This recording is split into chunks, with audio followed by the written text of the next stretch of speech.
на Аржентина е Емилиано Мартинес. В отбрана Николас Талиафико, Николас Отаменди, Херман Пецела и Гонсало Монтиел. Жовани Лоселсо пък действа в халфовата линия. Сега Лаутаро вкарва! 1-0 за Аржентина.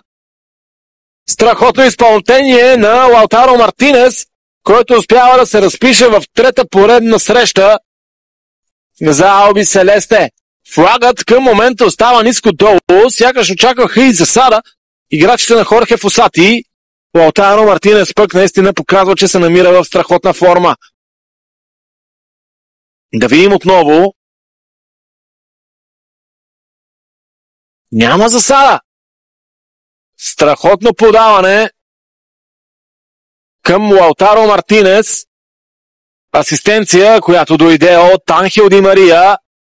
Забележително подаване на Анхел Ди Мария към Лаутаро Мартинес. И капитана на Интер чукна топката над Педро Гайесе, с което изненада вратаря на Перу. Страхотно изпълнение на Лаутаро. Гол номер 3 за него от началото на надпреварата.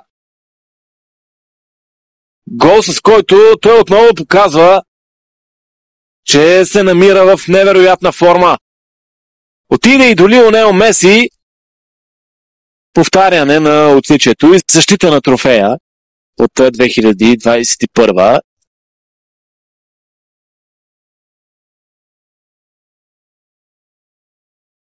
Сега отново Лаутаро! 2-0 за Аржентина.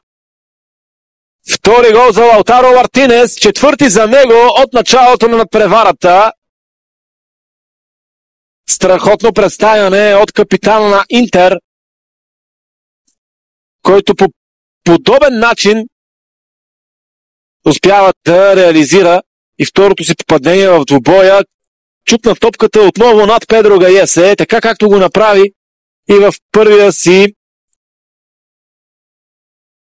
гол тази вечер. Тук дали не си помогна с ръка Лаутаро Мартинес, всъщност той си помогна, но дали това не беше нарушение срещу Алдо Корсо. Падението със сигурност в момента се разглежда от хората отговорни за системата за видеоарбитраж, иначе виждаме как много елегантно Лаутаро имаше решение на това как да преодолее Педро Гайесе. Загуби равновение Алдо Корсо. И след това Лаутаро Мартинес с много добро изпълнение, но ето тук с дясната ръка